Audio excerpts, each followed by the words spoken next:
fellow. I'm Nemesis Taylor. And today, my special guest, the TBW Commissioner himself, Russell Cooper. Russell, welcome to the Nemesis. How are you today? Well, aside from some unnamed technical difficulties earlier, I'm doing splendidly, Mr. Taylor. Thank you for inviting me. Great. I'm glad to hear it. I'm sorry about that. Hey, shit happens. There ain't nothing we can do. We're just going off the flow of the show right now. So I probably no demons will be involved in this, and no demons will be hurt during the making of this podcast. So, Mr. Expect Respect, right? Is that what the Expect respect, reject failure.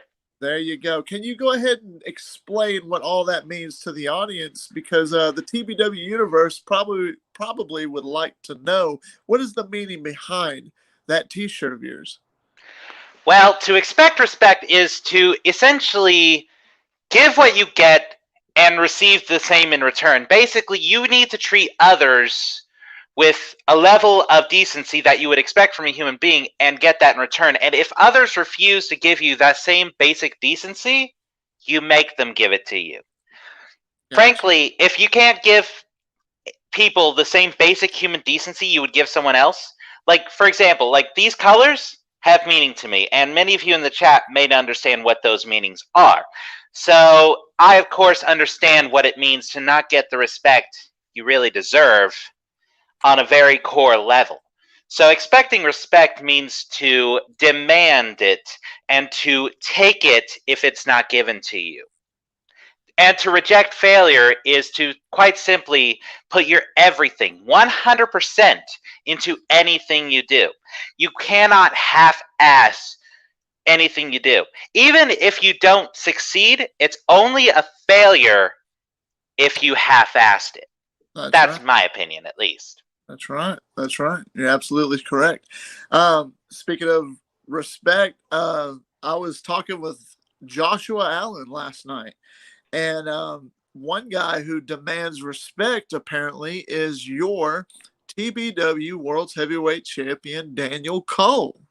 He doesn't think he needs to earn anything because everybody is below him and we are all peasants in his eyes.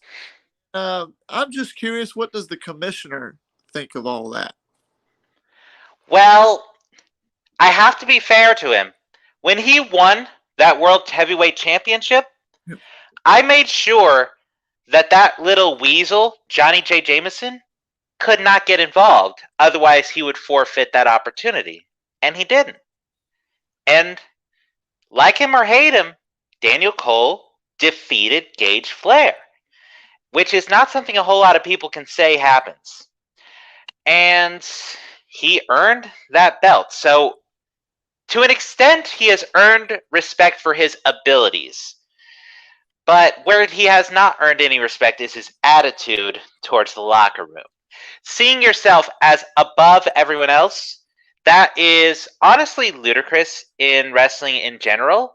Mm-hmm. And it won't take long, in my opinion, for him to get knocked off his pedestal. Frankly, he has won the world title so soon into his career that he hasn't been taught humility yet. But if you ask me, Ledger, the man behind the paint, the winner of the Raging Rumble, may be just the man to give him the instruction he needs. You almost probably nail it right there on the head, son. Hell yeah.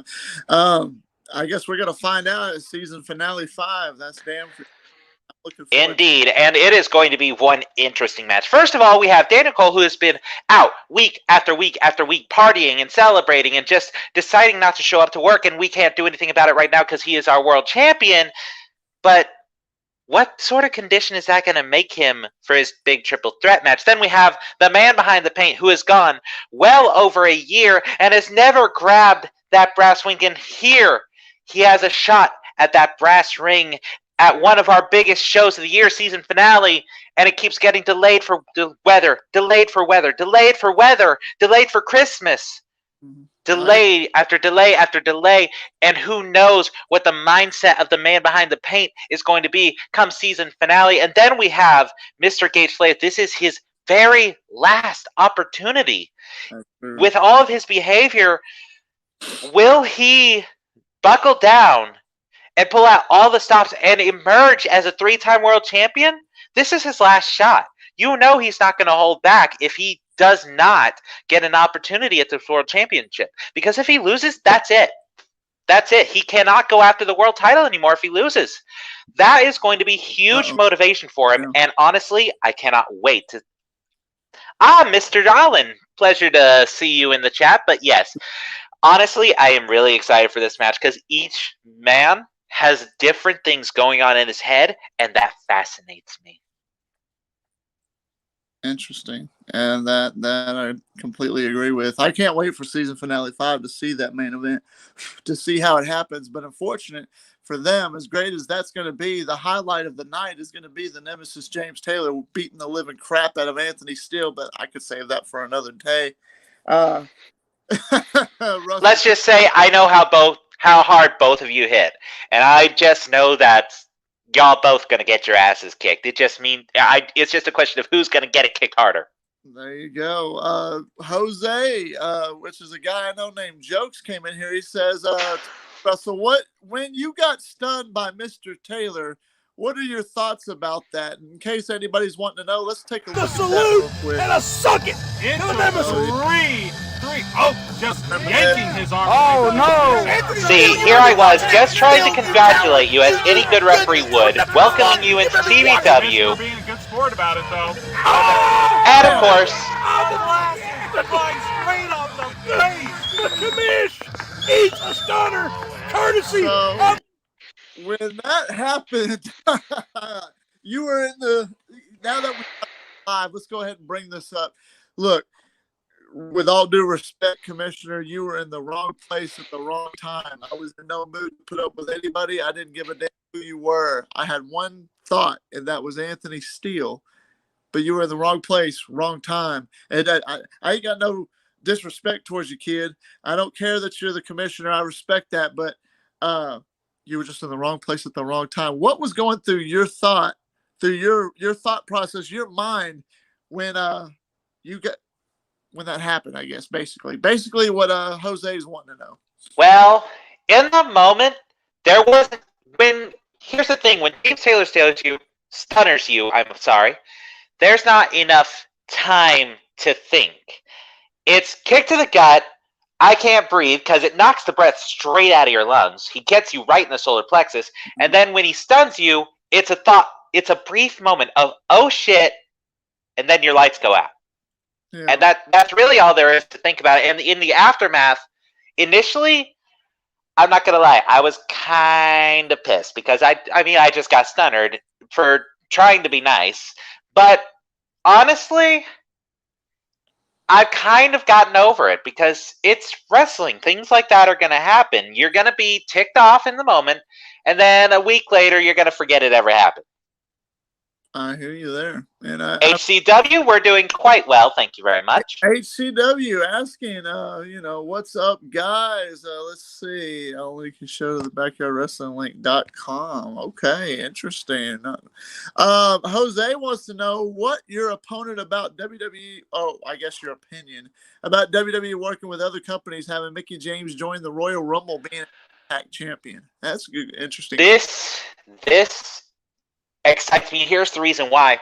Impact has already shown a working relationship with All Elite Wrestling, right? And now they're showing a working relationship with WWE. This means that just because someone may be released from WWE may not be the last time we see them on TV, which really excites me because for example, Heath Slater, a very underrated wrestler in my opinion, has a fantastic moveset, great workers, bumps, sells, he's amazing. Let's be real, Heath Slater is seriously underrated. He's over there in Impact. We could wind up seeing him in a Royal Rumble one day, coming back.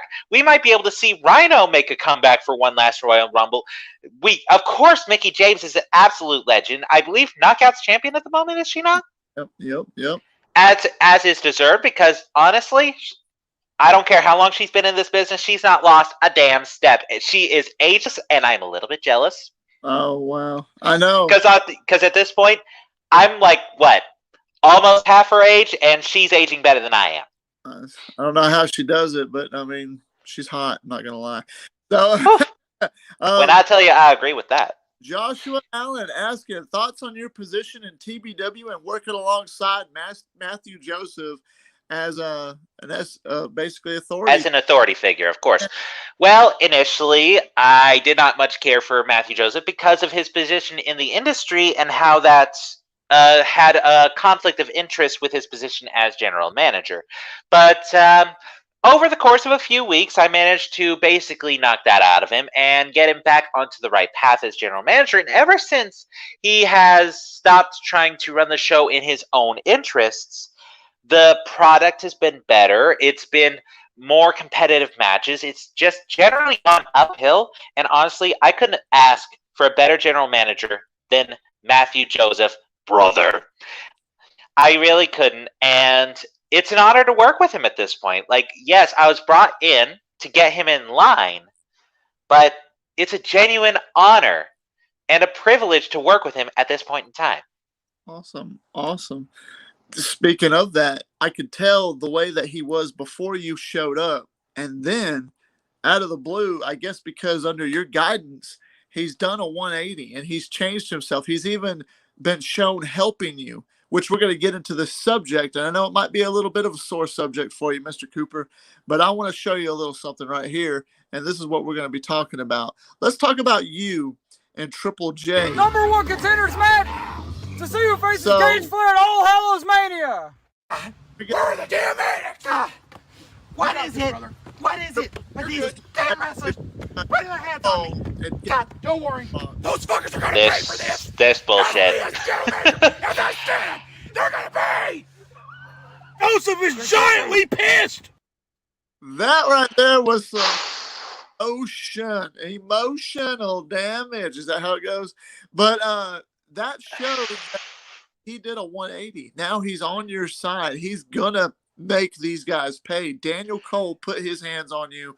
Triple J has put his hands on you. What's the beef there? What's going on between you and Triple J? Let's tell that. Well, as far as Cole goes, like you said, he thinks he's above everyone else. He thinks he's up here in the stratosphere. Honestly, I trust Mr. Flair and Mr. Ledger to take care of that issue. But the thing is, no matter how much he seems to get beat down by top stars like Gage Flair, Johnny J. Jameson still thinks that he's somehow above the wrestlers in TBW. And the thing is, he's not even above me. And he has honestly been making an active attempt to tick off everyone on the roster and everyone at home. With his comments on the last episode, that on Christmas Chaos, just completely uncalled for. And honestly, he just needs to be taught a lesson, and if no one else can pull it off, I'm going to have to take matters into my own hands. Johnny J. Jameson, if you're watching, you don't know really what you're getting into. Against Anthony Steele, I lasted 10 minutes, and in the Pride Lock, came within inches of making him say 2 cursed words. Against Lumberjack, I showed surprising strength and resilience, and if it weren't for you and Daniel Cole interrupting, I may have defeated the welterweight champion of the world with 0 prep time, may I ask. Against Manny Cobra, I showed shocking speed and technique, almost getting the pin with my signature power switch, leg sweep. Johnny J. Jameson,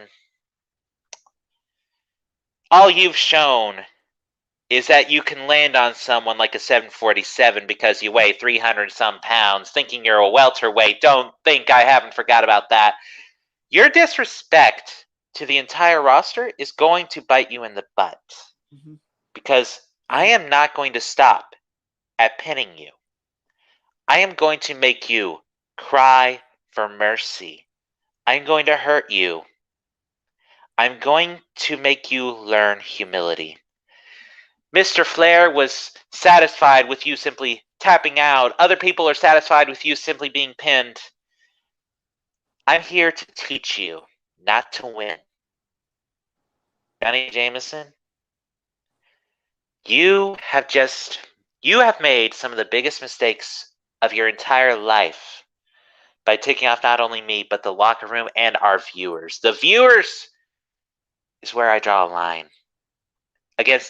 I have shown speed, power, and technique that surprised everyone. Now, I'm going to show a psychotic side that you brought out. So congratulations, Mr. Jameson. You might just have broke me. Uh-oh. Is that really what you want? I hope so.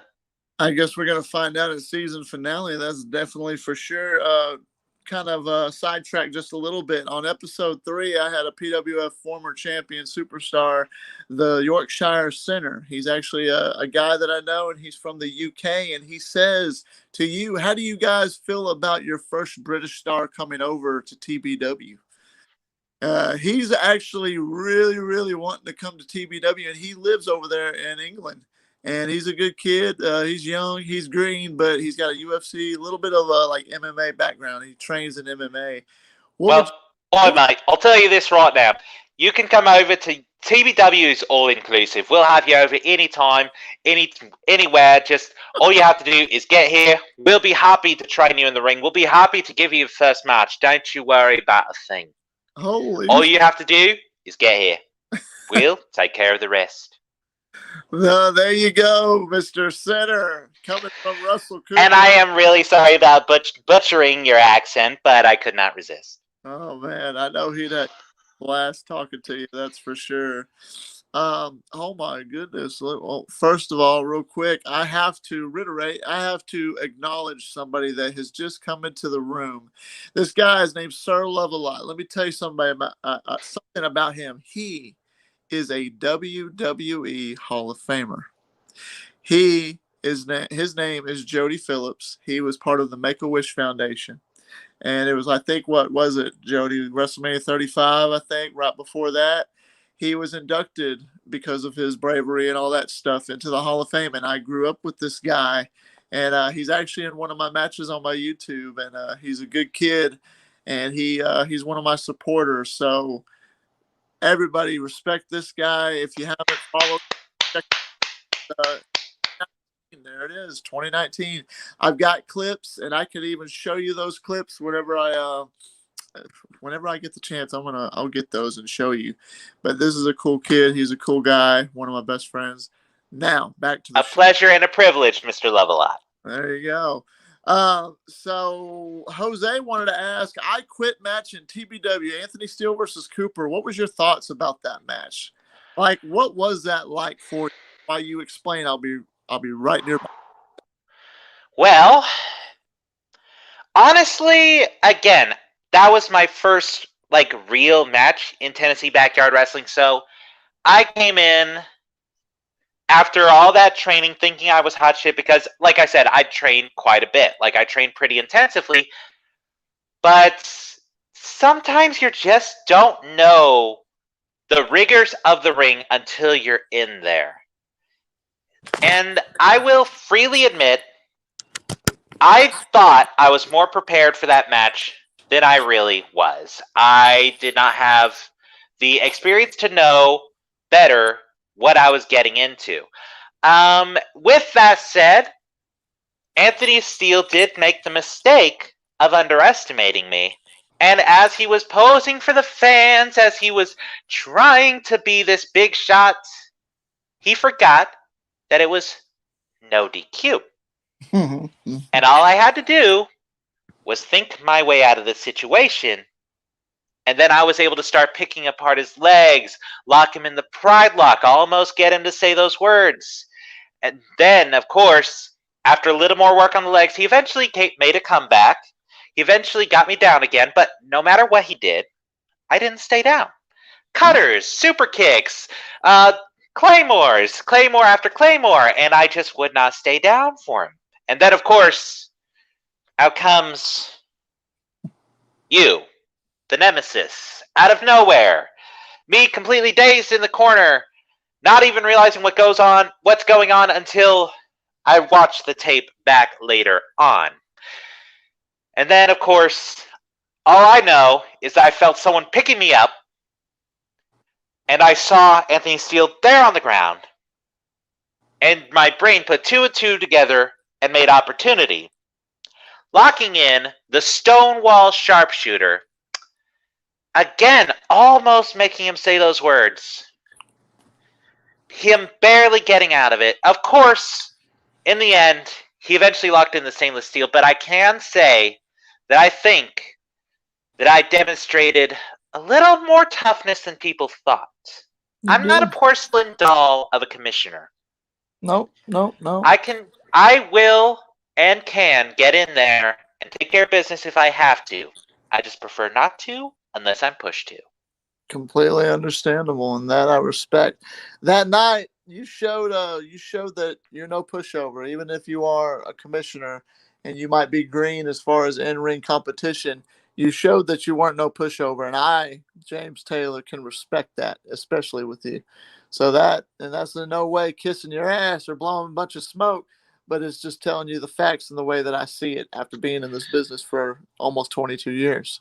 But this is why I say that the match between you and Anthony is going to be straight up just ass kicking back and forth, because I've taken a stunner from you, I've taken claymores from him, and I know they both hurt. There you go. But trust me, he's got an ass whooping coming. He doesn't know it yet. Let's go ahead and let's get back to let's talk about this rivalry real quick. Your number one contender clip right here. Are you serious?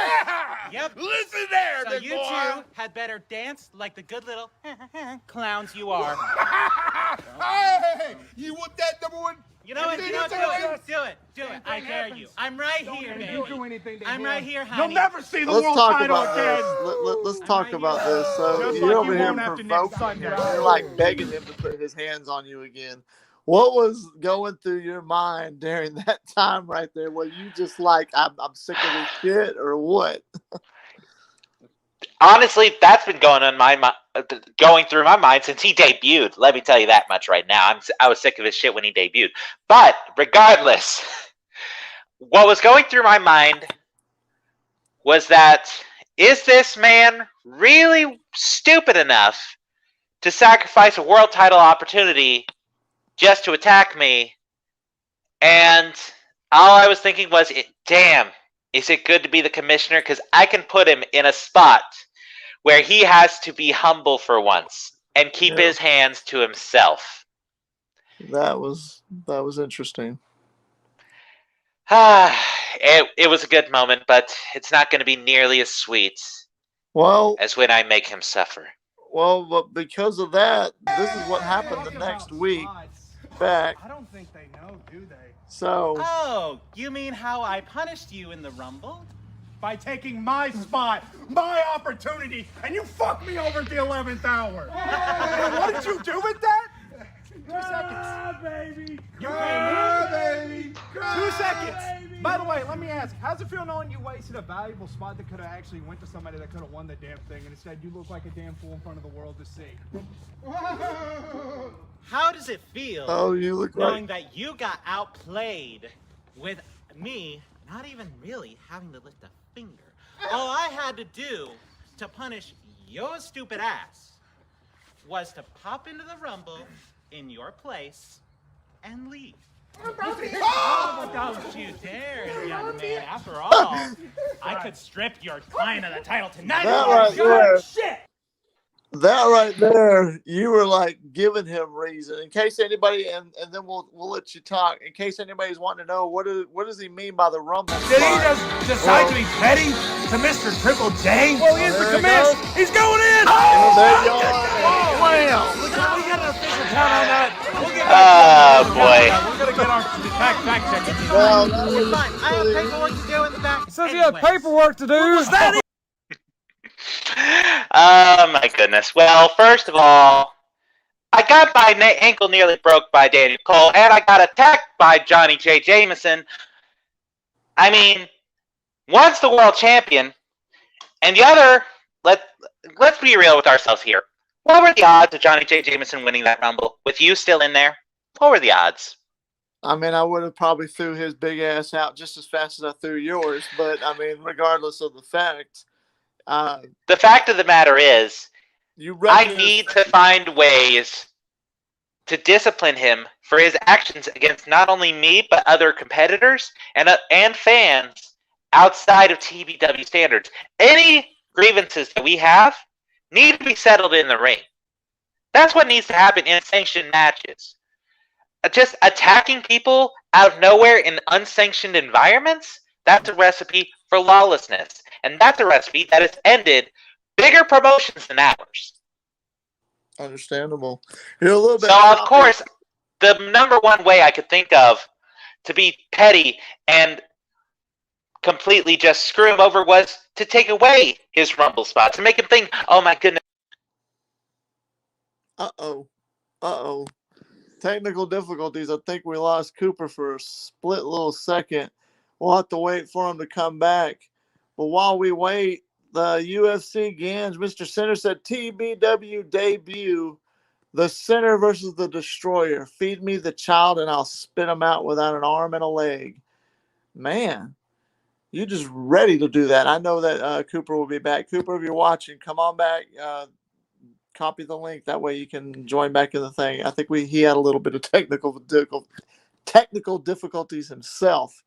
So that being said, we'll just keep it going right here for a few more minutes. Hopefully he can show up. Russell Cooper was scammed. He went through the middle rope. Give you a little reiterate. In backyard wrestling, you don't have to go over the top rope to be eliminated in a rumble. It can be through, as long as you're thrown out of the ring, you're eliminated. That's how that works. So that way, if that, clears up any confusion or anything like that. Let's see. I'm going to see if I can play something right here. I'll let y'all see this part again. Number one contenders match to see who faces Gage Flair at All Hallows Mania. Where are the damn medics? What is it? What is it with these damn wrestlers putting their hands on me? God, Don't worry. Those fuckers are gonna pay for this. Ask me as general manager as I stand. They're gonna pay. Joseph is giantly pissed. And up next, That that was very interesting, especially for then. Josh Ross, he says, "Howdy, gents. How you doing, Josh? Doing all right today, brother?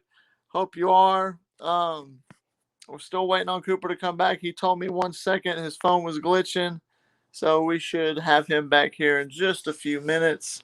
By the way, for anybody watching this, if you're interested on being on the show, all you got to do, just let me know. Hit me up in my DMs on through my email, through Discord, Instagram, all that good stuff, TikTok, and I could schedule a time for you to be on the show. Right now, we're talking Russell Cooper, and we're still waiting on him.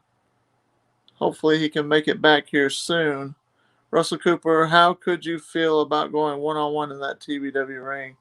So what it sounds to me like is you want to fight Russell Cooper. Let's see.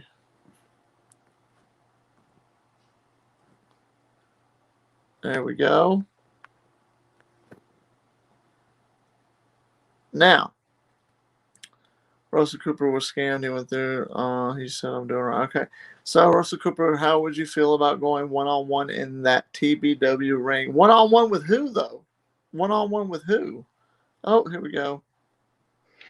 I am extremely sorry about that, my TBW honeys.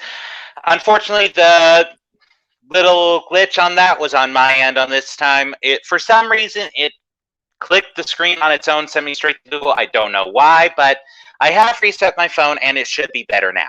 Okay. Hey, that's all good. That is all good. We got a couple of hits right here. One, that guy from the UK, he said TBW debut, the Center versus the Destroyer. Feed me the child, and I'll spit him out without an arm and a leg. What's your take on that? He said, give me that blue hooded chump. He wants to destroy Destroyer for some reason. Well, let me just tell you, If you've watched any of his performances, you'll know Destroyer is nothing to be played with. He has mastered the stunner that took James Taylor. How long did it take you to master that stunner? It didn't take me long to master that stunner.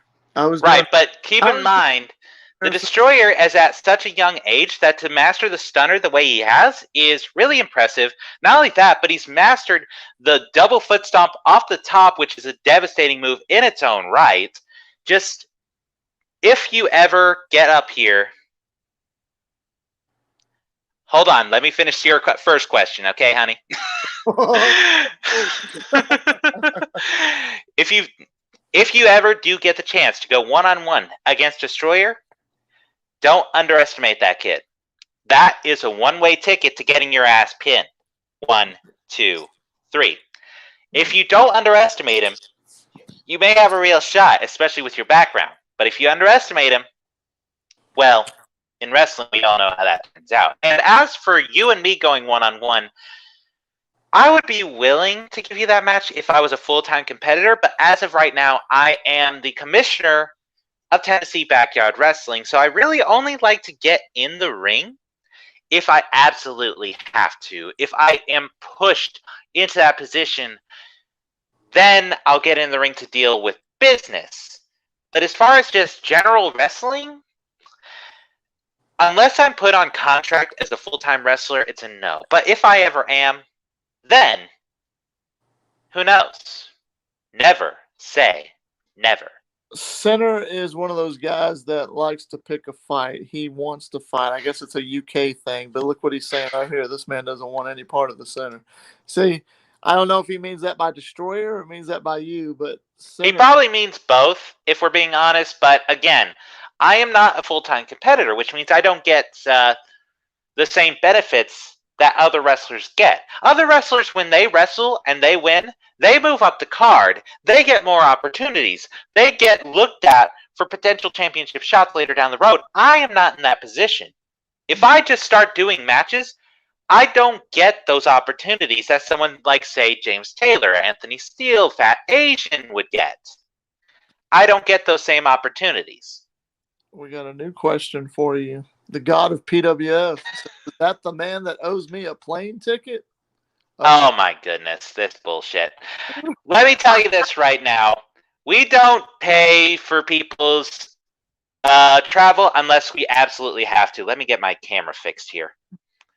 That camera position may have been part of our problem. Let me get that wiped off for us right now. Uh-oh. Uh-oh. Yeah. His phone did it again. Y'all better be glad you're not getting the Texas Badass Taylor. Just saying. Yeah, that's how it was. Texas Badass Taylor. That was his nickname for old James Taylor. That's funny. Yeah, I think it was my phone holder. I think it was the little holder I had, so I'm going to have to just hold my phone from this point on, honestly. That's what I was doing. That's why I'm doing it right now. Yeah, I really think it was that thing. But as far as the plane ticket goes, let me know when I've heard of you in an actual wrestling ring before you start demanding plane tickets, honey. He said, I don't know. You want views and match of the year quality? It would be worth it. But Peter, I never heard of you. I've heard of James Taylor. I've heard of Anthony Steele. I ain't heard of the god of Promo Wrestling Federation, Peter Richards. I ain't heard of you until today. Okay? And besides that, where is Promo Wrestling Federation? What's the last match you've had there? Let alone in an actual physical wrestling ring. That's true. That's absolutely true. My Hall of Fame buddy right here, Jody, said, y'all better be glad you're not getting the Texas Badass Taylor. Just saying. That was his nickname for me back in the day. Well, I'd be a bit more concerned about facing someone that's a WWE Hall of Famer than someone who I'd never heard of. Oh, there you go. There you go. So him, I'd be a little more nervous about. Here's a fun fact. I've beat him, but he's beaten me too. He's pinned me once. He's eliminated me in a match. He's a good guy. Wouldn't underestimate him. Yeah. Yeah, having taken a stunner from you, that's saying something. He's taking stunners from me, yeah, and I've beaten his ass, and then he's beating my ass. So it's a neck and neck win. He's got kind of a little Booker T style, so he does that those kicks and stuff. So you gotta watch out. That's fascinating. UFC Games. I have the best hands in the business, the highest level of technical MMA grappling. Destroyer, Russell Cooper, hell, even that joke of a Brock Lesnar, Daniel Cole can get added to the sinners list. Uh-oh. First of all, bitch, you can spell my name right first. If you're smart enough to spell my name right, then maybe. But if you're dumb enough to spell my name wrong, when it's right there, it's literally right there on screen. It's right there on screen. You can see it right there. Use your 2 brain cells. Rub them together. Make a little fire. Make a little fire. Yeah. In that head of yours. And then maybe you'd have a shot. But right now, here's the reason why. Against Gage Flair, I proved that I'm creative in that ring. I can take a bad situation and turn it to my advantage if you let me. That sort of creativity will outsmart someone like you. Should you be nervous about... First of all, oh my good Lord have mercy. And he's in the UK and he's already annoying you. He does that to a lot of people. He's done it to me, and I've beaten his ass. He does it to Peter. Look, just because you spell color wrong does not mean you can spell Russell wrong, okay? Let's get that out of the way right now. There you go. And second of all, no, you shouldn't be nervous about me, because I'm not giving you a match because I'm not a full-time wrestler and don't get the same benefits that other wrestlers do. Now, if I'm ever brought into the position of full-time wrestler, say with a second contract... Oh. Oh, and you weren't worthy of this country in 1776. I don't want to hear it. Bye-bye. Boom. Boom. Pipe bomb. Peter said the last main event was in PWF. His last in-ring physically was in 2012, training with Hacksaw Butch Reed. If you got... Unironically, this is not me bullshitting you or anything. If you got a link to that, I would love to see that. Send it to James or myself, either one. Like, I am the TBW... I am Russell Cooper. I am TBW Commissioner TBW Commissioner, all one word, on Instagram. DM me that. DM me that match. I'm curious. My buddy Vamtrix here, he was from PWF as well. He goes by the Leech. I don't have the clip on me at this very second that I can show everybody, but he's a big dude, but he's like, his character is the Leech, and he's been around for hundreds of years and destroying people left and right. And he's hold up. I need a manager. Excuse me, a manager for what, bitch? On the mic? No. I'm good on the mic. Let's get that out of the ring. Let's get out of the way. In the ring, that's called a tag partner. That's not a manager. That's a tag team partner. Ooh. So I don't know what you think I need a manager for, but Karen, go call a manager somewhere else, okay? He could be James Taylor's manager, though. If James Taylor ever had a manager. James Taylor don't really need if only James Taylor sucked on the mic. It's too bad he doesn't.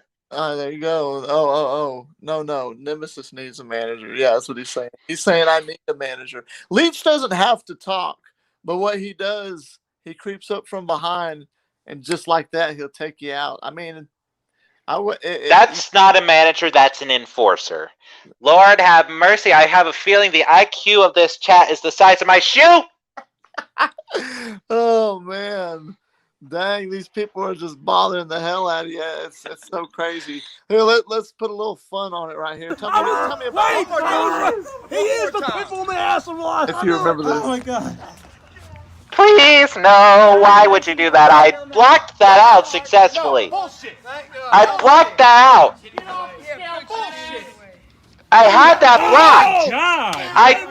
That was a repressed memory. Right with the belt too. And for God's sake, you better get that man close. Good God. Oh. And a striptease. Yeah, but what was going Well, there goes my lunch for the evening. What was going through your head during that time? And what possessed you to hit him with the title?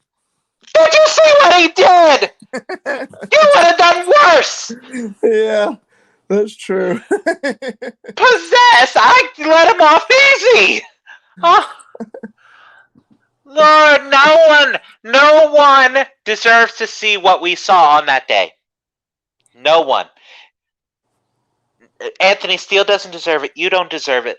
Even Daniel Cole doesn't deserve it. No one is terrible enough to where they deserve to see that. Well, we had to share that with the audience so that way we can understand. Everybody can understand about that. See, Leech the Enforcer. See, that's a good idea. James, do you need me to be your Paul Heyman? I mean, I can speak for myself just fine, and everybody knows it. But if I decided, in fairness, Brock Lesnar and Roman Reigns have shown that in recent years, at least, they've been able to speak for themselves pretty well too. Yeah, but they still had a Paul Heyman because he amps it up. He's Paul freaking Heyman. Who wouldn't want Paul freaking Heyman? Well, Jody right here, he could be James Taylor's Paul Heyman because he's a WWE Hall of Famer. And it would be a fascinating situation. What would y'all think of a WWE Hall of Famer walking into the TBW arena with James Taylor? What is that going to show you? All eyes on Taylor. Watch this man. He's about to go off. There you go. Now, let's get you in a little bit of a more mindset. You're training for season finale to go against Triple J. When you got this news right here. Very well. I'll just have to give a demonstration for Johnny J. Taylor. Oh, this. What were you thinking? Right here. I was thinking that I had to try. Really hope. I'll be honest with you here. Think that I'm the pushover that everyone thinks I am. Because I promise I'll be honest with you here. You're going to walk away limping. I'll be honest with you here. Okay.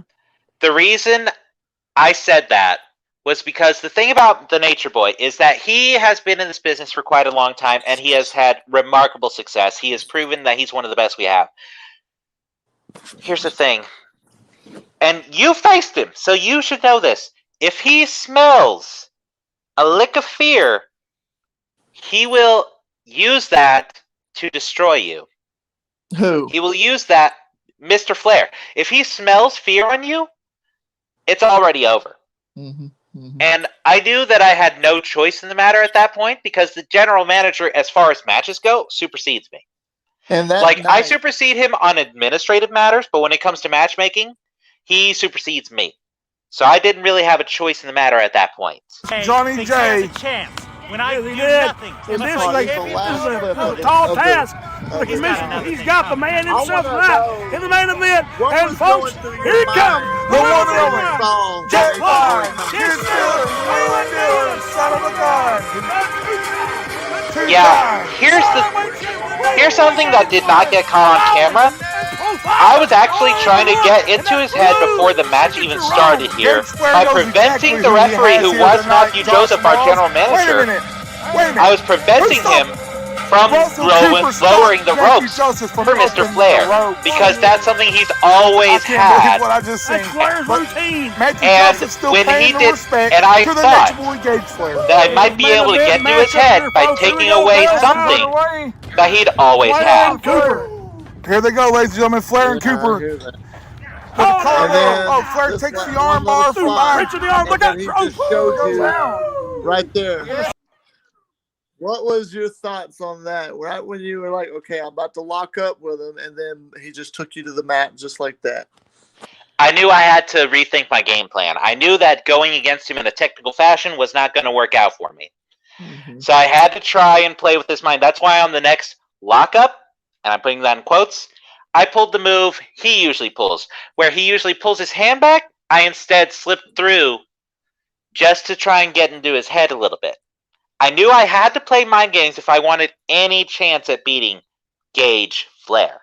That's right. Because, like you said, I'm still green. Like, I've had a few matches at this point, but they've either been, like, interrupted or something's went wrong. Or, like, for example, against Manny Cobra, I got put through a table and we didn't reach a proper conclusion. Because I got put through a table because he was that frustrated for some reason. and it led to a tables match against Chris Nitro at season finale 5, which I'm very excited for. And against Lumberjack, it got interrupted by Triple J and Mr. Cole. So it's like, I've had matches, but there's always been something to go wrong in them. So I knew I didn't have the experience to out wrestle him technically, so I had to try and outsmart him. It looks like our and that outsmarting may not have led to a victory, but it did lead to an almost 20-minute match. And someone as green as me going 20 minutes with the Nature Boy? Yeah. I was out thinking him for a while there. Looks like our TBW board of directors is saying, "What's up, guys?" So hello. I know it's my bosses. I better behave myself. There's a two-parter. Vamtrix said, in all seriousness, how is Gage not getting sued? Becky Lynch and WWE lawyers couldn't even get the man copyrighted, and then he instantly said, because we don't make money. Hello. That's why he's not getting sued. We're not. Well, even if we did make money, here's the thing. Parodies and tributes characters are actually allowed under fair use. For example, Arsène Lupin is actually I'm not sure if homage to Sherlock Holmes. Very similar characters, and it was very blatant. And yet, in some ways, it was still legally allowed because it was an homage and not a blatant attempt to steal the character. Gotcha. It all has to do with intent. So Peter's asking, so how does Russell feel with all this attention TBW has been getting as of late? Nothing but excitement, baby. Nothing but excitement. Getting eyes on the product is what it's all about. That's why we strive to have such high standards of quality. That's why we've had to delay for weather so much. Not because we absolutely could not perform, but because if we performed in those conditions, the quality would be lowered, and we cannot have that. Not if we want eyes on our product. Right.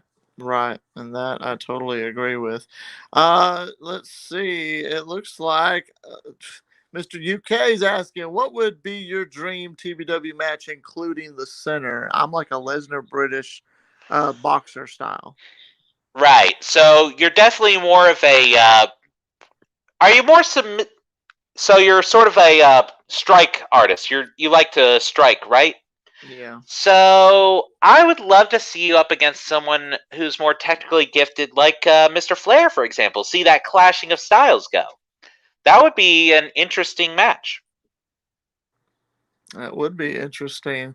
And now he's being demanded. He's kind of like Daniel Cole. TBW, pay for my fights and accommodations.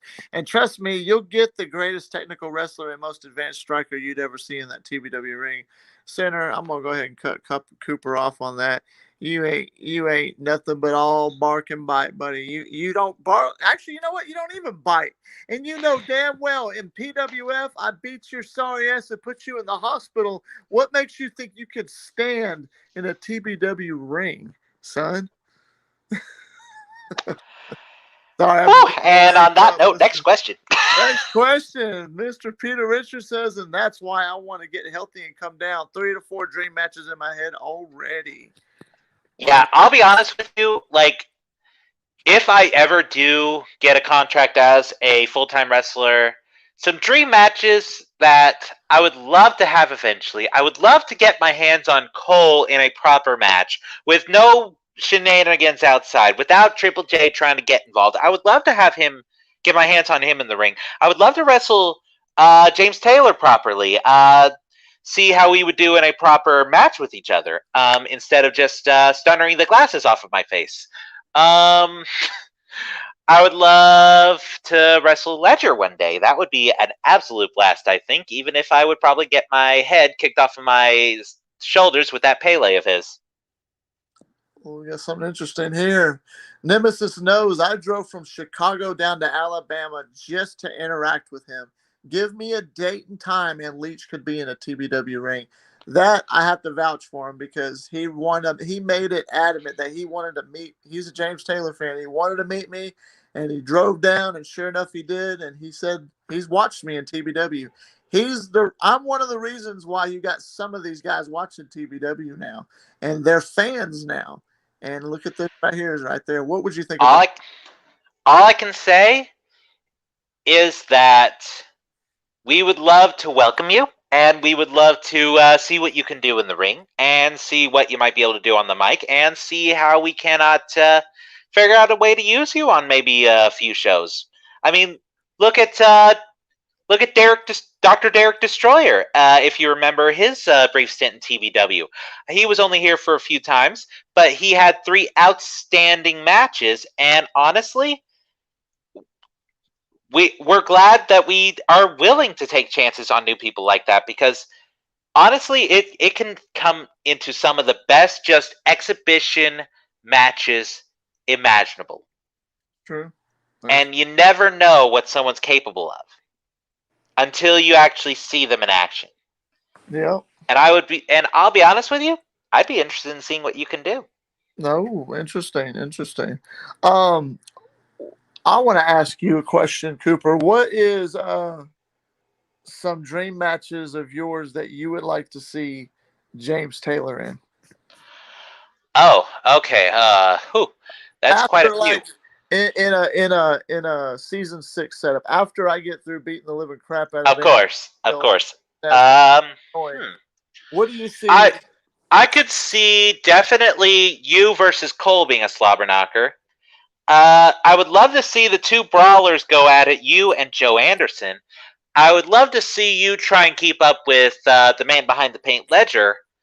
I would say Gage Flair, but we already had that, and God, did it slap. That was faster than I thought it was going to be. I didn't know we were going to have that match right away. Let alone I know, but God, that was a great match. That was a great match. You should. I'll be honest with you. I'm kind of mad we had it there and didn't save that for an event. Well, there's no one saying that there's not going to be a James Taylor and Gage Flair part 2. But you're right. I want to take you to that match real quick. What was your thought process watching that match? You know, seeing, okay, this is a dream match, it's happening, and seeing the whole thing take fold. Was there any part of it that you were like, oh my God, or was there any part of it that you were just like... Honestly, the suplexes to the outside made me cringe a little bit, because we don't have padding out there. For those who don't know, we don't have padding on the outside of our rings. We're a little bit like ECW in that regard, is in that our ring is padded.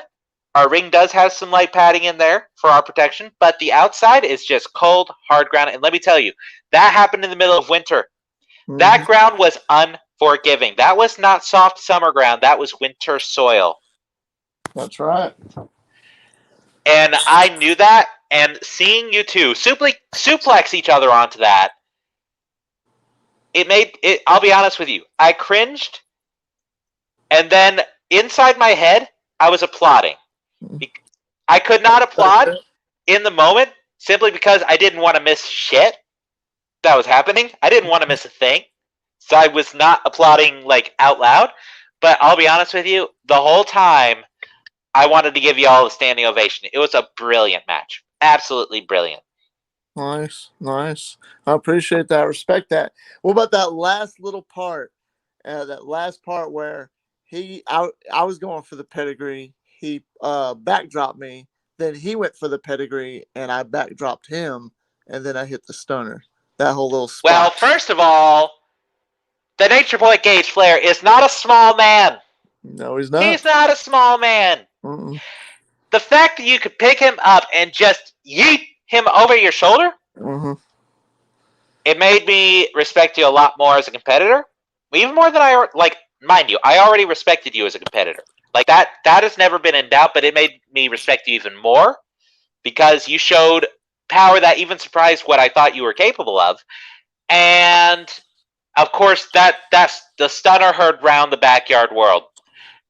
No one was expecting that to get the 1, 2, 3. I know I was expecting him to kick out. Everyone expected him to kick out. I'll be honest with you. No one expected James Taylor to win that. I'll be honest with you. Everyone was shocked. The comment section exploded for you. Yeah. Because no one expected it. Everyone thought that Nature Boy was going to pull out some sort of shenanigans because he is one of the dirtiest players in the backyard game. Like, I would not have been surprised if he managed to find some way to sneak and steal a victory. But just the fact that you were good enough to keep him going to the point where he could not get those opportunities, that speaks a lot for your talent, Mr. Taylor. I respect that. Appreciate that. He was a hell of a competitor for me. Probably one of the greatest matches so far in my career, especially in TBW. And I was showing him and I was showing the rest of the locker room that I am every single thing that I say that I am. And Daniel Cole, Ledger, even Gage Flair knows now that I am everything that I am. And when I get the shot, Mr. Cooper, you're looking at the next TBW World Champion.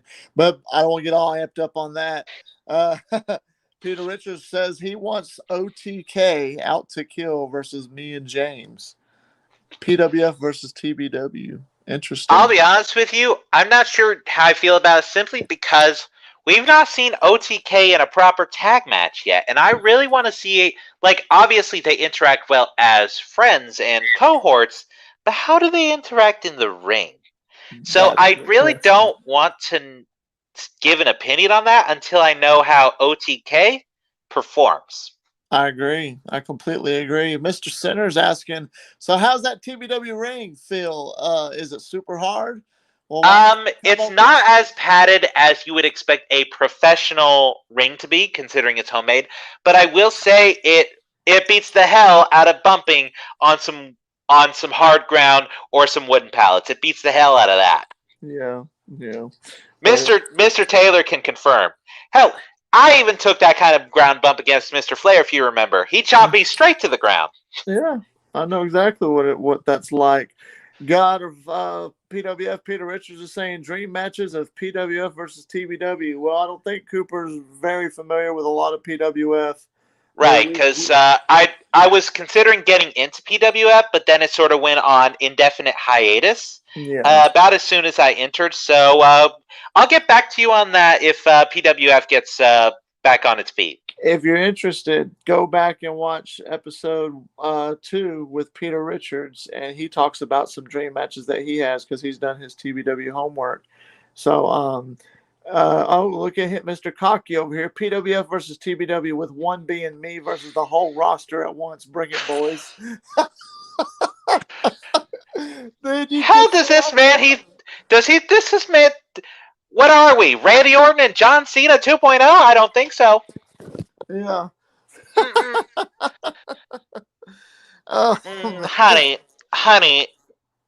Honey, you make Anthony Steele look humble. Oh, Lord have mercy. Lord have mercy. Leach is saying, why doesn't TBW do promo battles while we are waiting to film the season finale?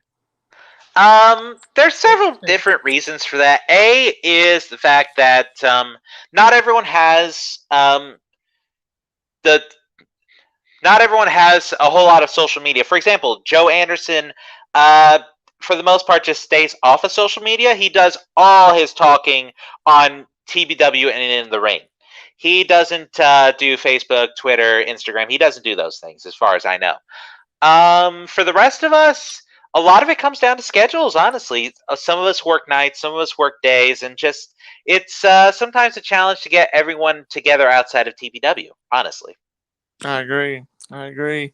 Oh, man, look at this. Senator saying I'd make Anthony Steele my bitch. Oh. Please tell me Anthony Steele's watching. Please tell me Anthony Steele's watching. I know it. Because I would love to see these two go at it now. This is actually a a dream match that me and Peter said that because I brought it up. He's like, what's a match you'd like to see if you had the two? And I was like, I would like to see, because I think it'd be money, Anthony Steele and the Center talking shit to each other and in a match, physically and on the promo, on the. That would be fun. Yesterday or the day before, when I had Center on the show, we had a little taste of that because Anthony actually came to the show and came on at the very end, and they had a little bit of knick-knack talking to each other. It was hilarious.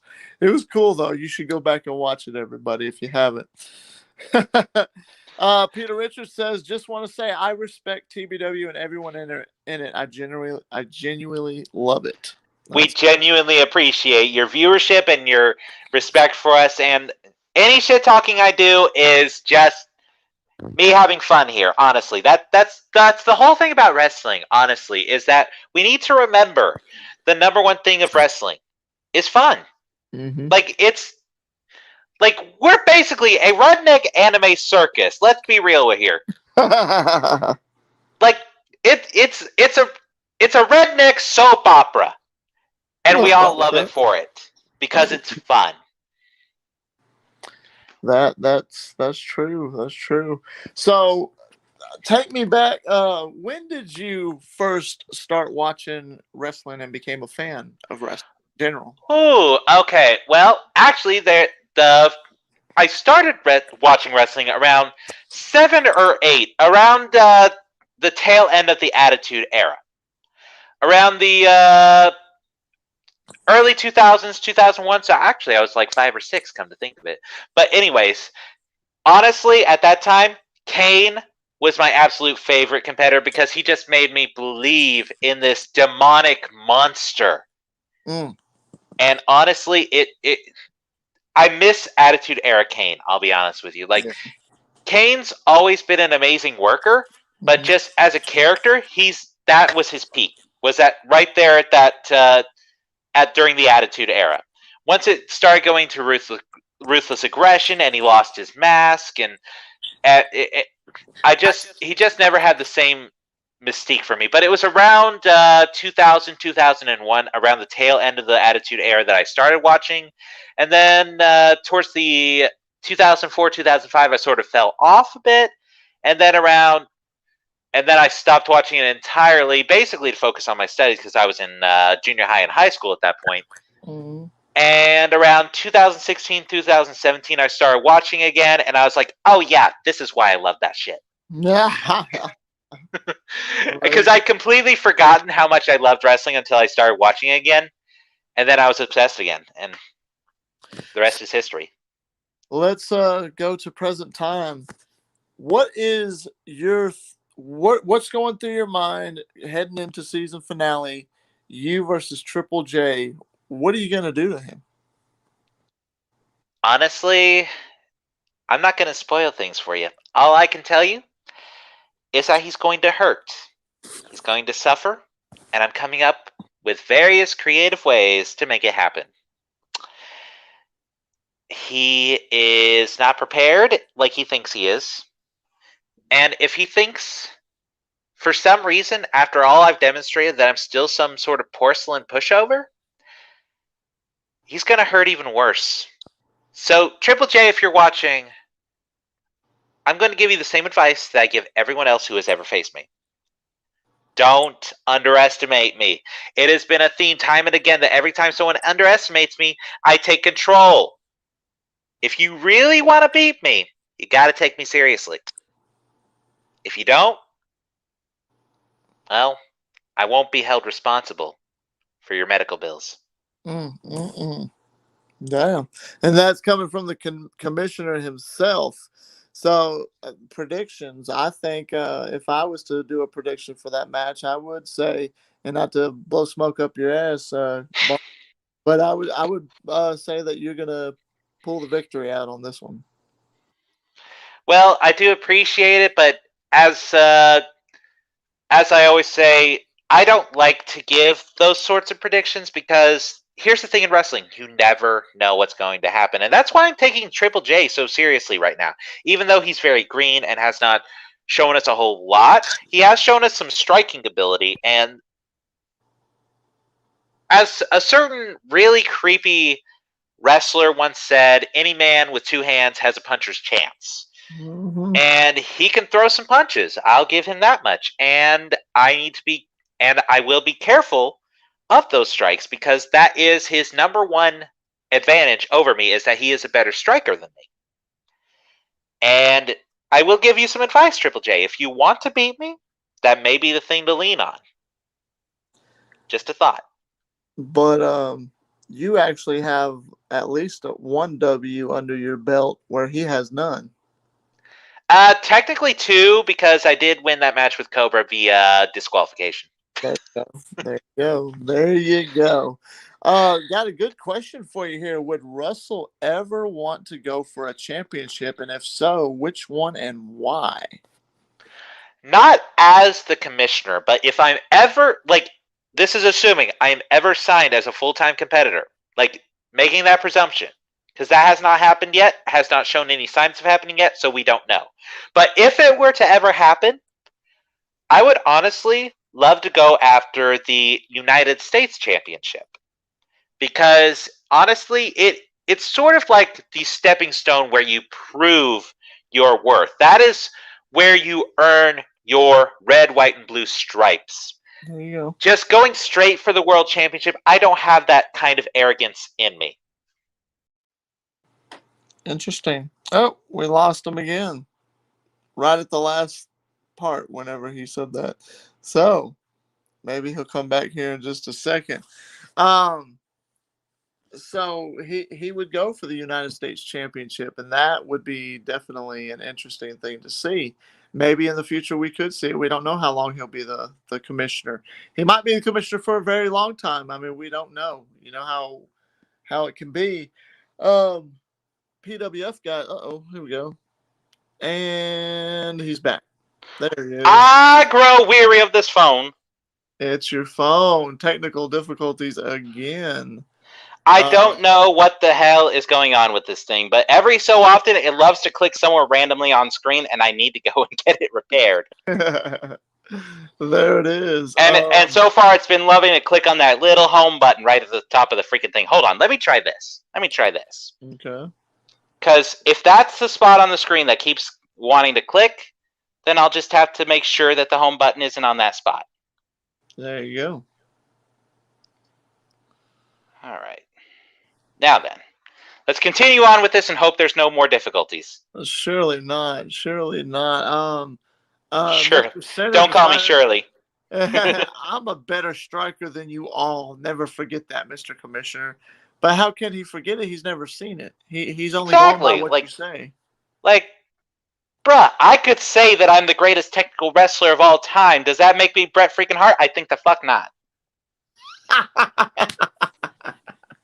Does that make me Dean Malenko? I think not.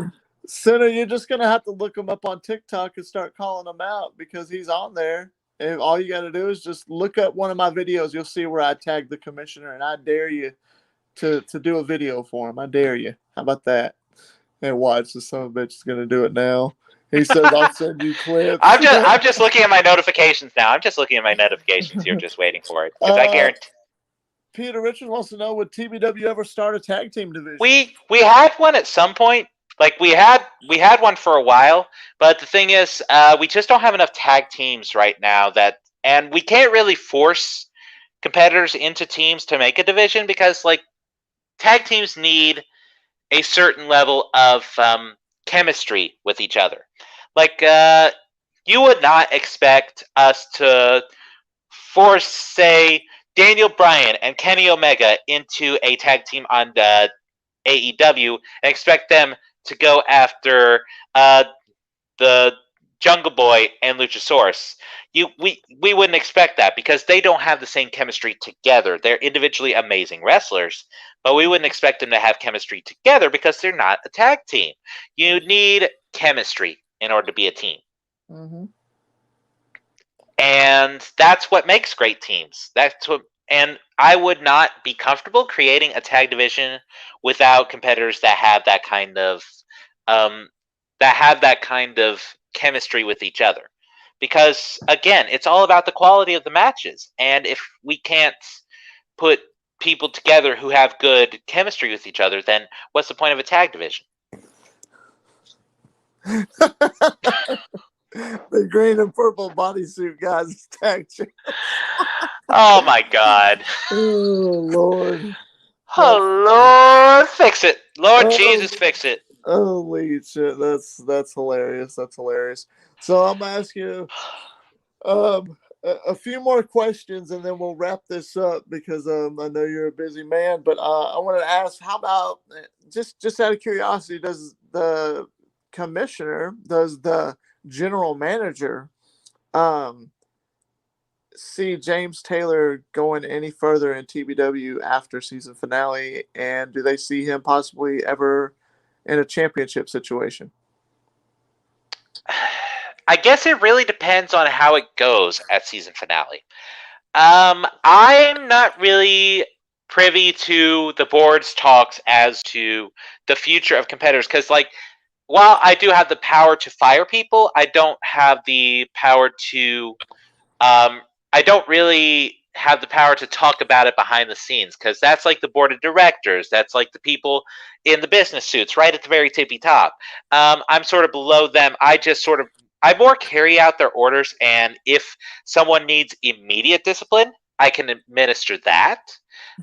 Same goes for the GM, but as far as his future in TBW, that's not up for me to decide. And as far as championships go, honestly, he has the skills for it, which he did not. The thing is, it depends on his opponent whether he demonstrates that skill, because in WEF, in the Big Rumble, he honestly kind of embarrassed himself a little bit, and it made me really wonder if we really want him in a championship picture. Because I was seriously considering petitioning him to go into the United States title picture. Like, I was petitioning for it for a long time, and the board will tell you, like, I was petitioning for it, but I stopped petitioning after the WEF thing because I'm not really sure if he's our guy for even that belt, if that's what he does outside of TBW, because everything he does in the backyard wrestling world reflects on him as a competitor. Just because he does brilliantly in TBW does not mean that that's all we look at. We do look at your stuff outside of TBW, believe it or not, if you are a competitor here. Yeah. Yeah. So I don't really have control over his future in TBW. But I will say, if he wants a shot at a belt here, he needs to demonstrate the same Anthony Steele, capable of kicking the ass of James Taylor. He needs to demonstrate that elsewhere. He needs to demonstrate it every time he wrestles. And what about James Taylor? James Taylor, I've seen nothing but excellence from you, and honestly, I would not be opposed to you being in the world title picture in Season 6. Because you've already proven that you are at that caliber. Like, you've proven it. Like, everything we see, like, we've watched, you've even, like, directed us to matches outside of TBW. Like, you've directed us to that. You've offered that to us. And you've shown that throughout your entire career, you've always had that level of quality about you. You've always taken every match seriously. And every time we are impressed with what we see. So, as far as championship contenderships go, I would not be surprised if you wound up in that picture in Season 6. I guess we'll have to find out. Yep, we'll just have to wait, and only time will tell. Peter Richards wants to say, have y'all ever considered at least one women's match? Yes, the thing is, finding women who are skilled enough locally, because, like, we know that women can be better wrestlers than men in some cases. Like, I mean, look at freaking Sasha Banks. Like, she could wrestle circles around me for sure. And like Swole, before her release from AEW, was honestly really impressive. Nyla Rose. Yeah, there's tons of impressive women. It's just finding them within the sphere of TBW has been a challenge. We've definitely considered it, though. Interesting. Senator wanted to say, you guys ever consider a juniors division with softer rings for the kids? This is wrestling. This is backyard wrestling, mind you. This is not ballet. Look at yeah, exactly. Wants to fight at McDonald's pulpit. That's all. That's what this is turning into. Like, exactly. He doesn't want to bump in a ring that he might actually hurt his whittle back on. That's what it is. Senator, you ain't my Lord. questions like that, bro. Jesus, fix it. Man, oh man. So Man. let's wrap this up here. I got the people. Let's talking wrap this about up time. before that Yeah. that wannabe UFC guy embarrasses himself any further. I want to do some predictions.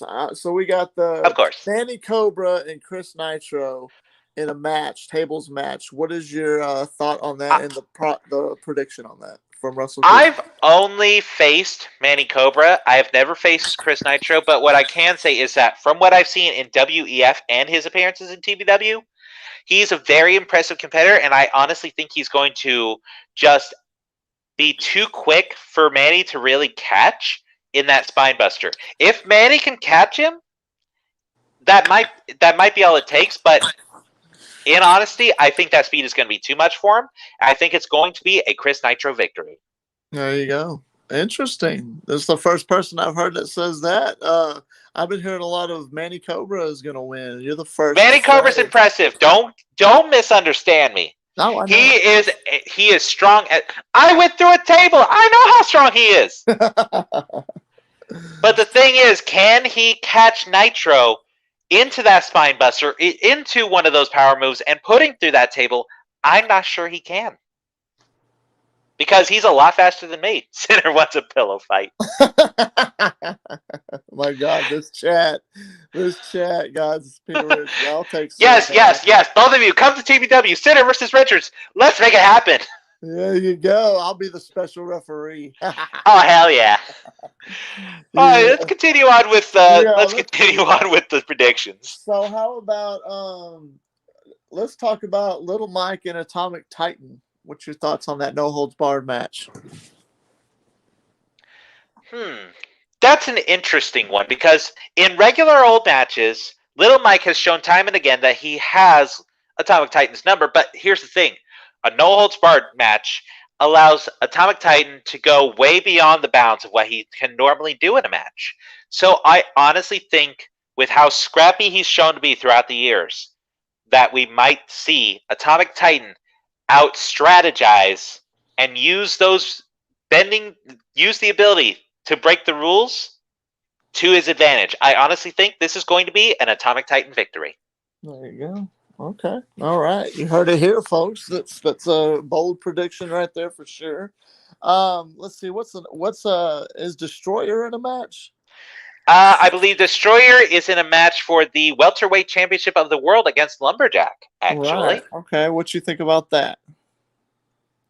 I know Destroyer definitely has a speed advantage over Lumberjack. Lumberjack's not quite as fast as him, but Lumberjack has so much more of an experience advantage.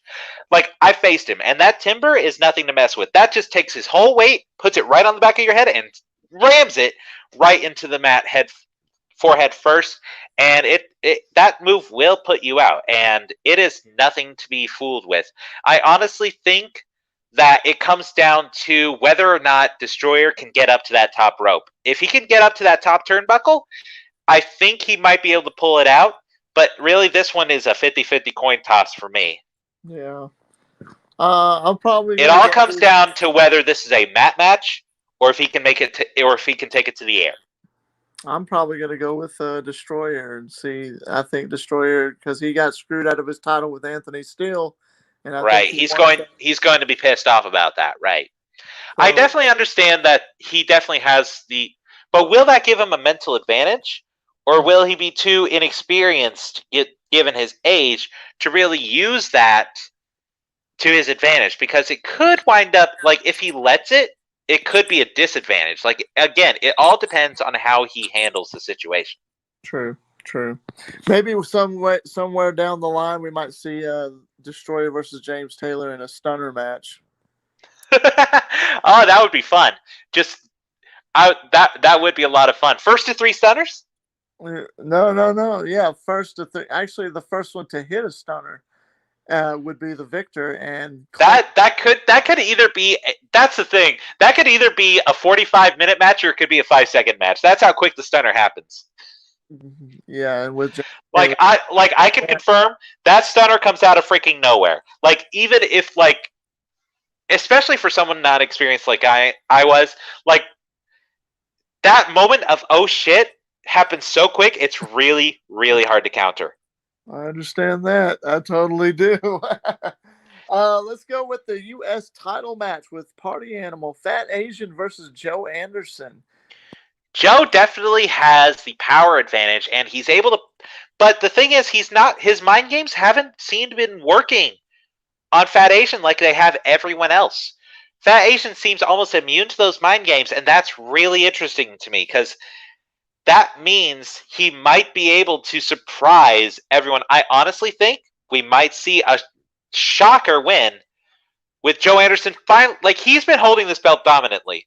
Like, he has been a dominant champion, but Fat Asian has been one of very few not to get intimidated by his mind games. And I honestly think Fat Asian might just crash his party. Dang. I believe Fat Asian would win as well because, I mean, you think about it, you can't take away his accolades. He is a former 2-time World's Heavyweight Champion. And a former Continental, and former United States, and former tag team when we had that division. So basically, he's a Grand Slam. He's done it all. He has literally done it all in TBW. There you go. The only thing he hasn't really won is the Tennessee State Classic, as far as I know. What's ever going to happen with that title? How come we haven't seen it since Ledger surrendered it? We haven't had the tournament again. We need to have the tournament in order to crown a new Tennessee State Classic champion. There you go. Here, and you just need to wait for things to get in motion. You can't give it all on the first day, Taylor. You're old enough to know that. Oh, I know it. All right, let's jump ahead. The Nemesis James Taylor versus Anthony Steele in a street fight. You're on. I will say, I think physically, Anthony has a slight advantage over you due to his youth, because he doesn't have quite as many years of wear and tear on his body from these matches, but you have so much more experience in different ways to use weaponry. I think you're going to pull something out that Anthony's not ready for. So I honestly think it's going to be Anthony dominating for a portion of the match, but all it takes is one moment for the Nemesis to just do one of those clever hardcore spots, those clever moves that you just don't expect in a hardcore match. And I think it'll be over from there, because once you manage to turn things around in a match like that, it can be hard to reverse the momentum again. That's right. So I honestly think it's going to be a narrow victory. I think you're still going to be hurt, but I honestly think you got this. I'm not going into the match thinking I'm not going to get hurt. I know damn well he better bring everything he can to hurt me, because he's going to have to kill me to keep my ass down. And nothing's going to stop James Taylor from beating his sorry rotten ass and sending him back to Illinois. I'll have our lawyers draw. I'll have our lawyers draw up the. I'll have our lawyers draw up the waivers. Okay, I'll have those drawn up. Yeah, all the waivers should be dropped, because when it comes to a street fight, that's almost like no holds barred. That means anything goes. Everything is legal, and I won't go to jail for it, because I'm going to show that son of a bitch no mercy. Yeah, but also we're not responsible for your medical or funeral bills, either one of you.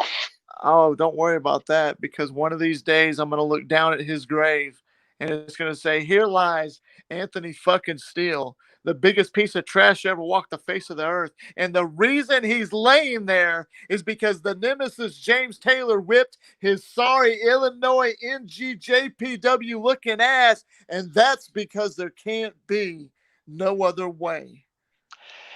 And let me take this opportunity to say I am really glad I'm not a full-time competitor and have not been booked into a proper match with James Taylor. And continue. My bad. I got a little amped up on it. Man, I hear Anthony still kind of irks me a little bit, but let's go ahead and you're going to see the dude Claymore me in the face like 5 times, 6 times since I've been in TBW. I haven't been here that long. There you go. Well, don't worry. He'll pay for that. So let's go and jump to the main event, the triple threat match. That one I honestly believe it's going to be a title change. I don't think Cole is as ready for the match as he should be, given his recent absences, just to celebrate and be a little shit about it. I honestly don't think Daniel Cole is as ready as he was against Gage Flair. I don't think he's as ready for it. What the real question for me is, who is going to be the new World Heavyweight Champion? Is it going to be the Nature Boy, who has his last opportunity? He's going to pull out everything he knows. And given that it's triple threat, there's no disqualifications in triple threats. That's right. That's not something that happens. No countouts, no disqualifications. And as we know, Gage Flair loves to take it to the outside. He loves the outside. So honestly, it's really hard for me to decide between Gage Flair and Ledger because Ledger is so close to that brass ring. He is so close. And he's always just missed that brass ring, but now that he's broken free of that Joker persona, will this be what he needs? Will that clarity of mind be what he needs to cross into greatness and become a one-time, first-time TBW World Heavyweight Champion? I don't know. I am leaning Ledger, mainly because I want it to be Ledger. In my heart, I know I should not be biased, but I want Ledger to have this. I want it for him. But is he able to be Gage Flair when he's got this mindset of this is it? It's do or die.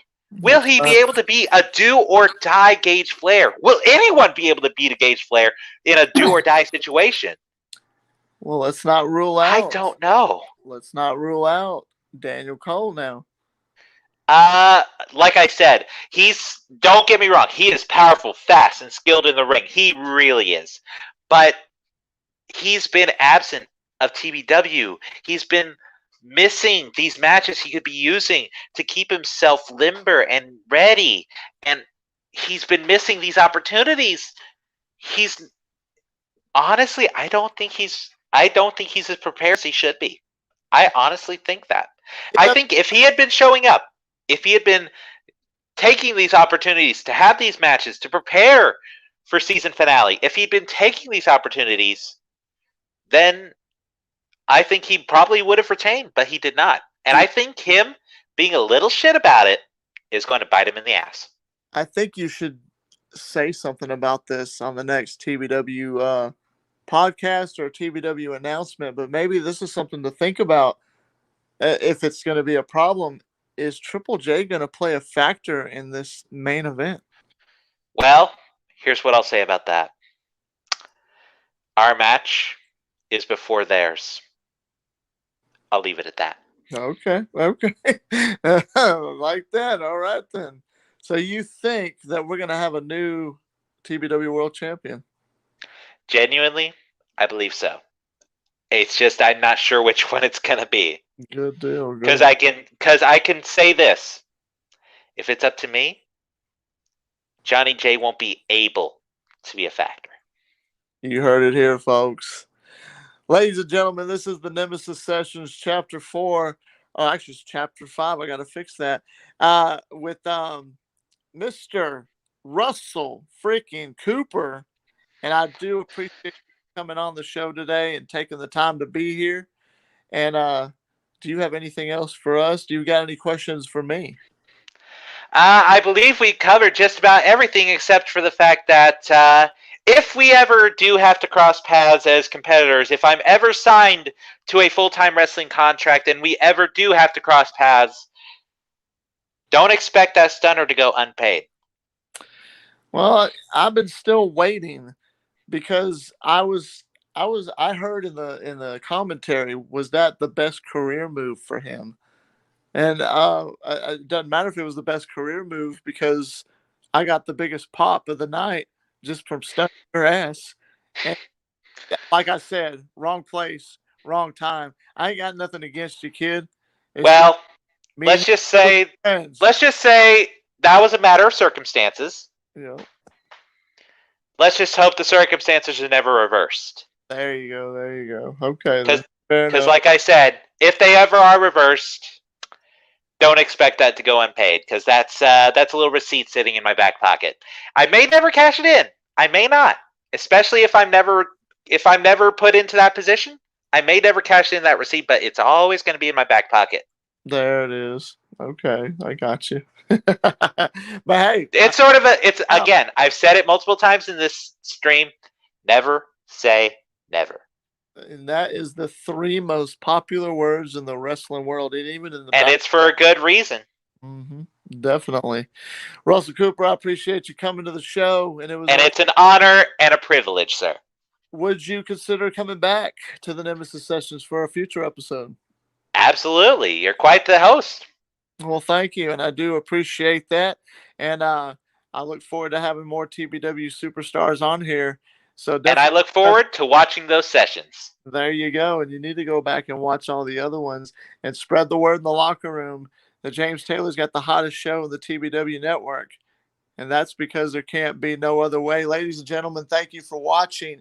And we will see and catch your asses down the road. Have a good night. Toodles, honeys.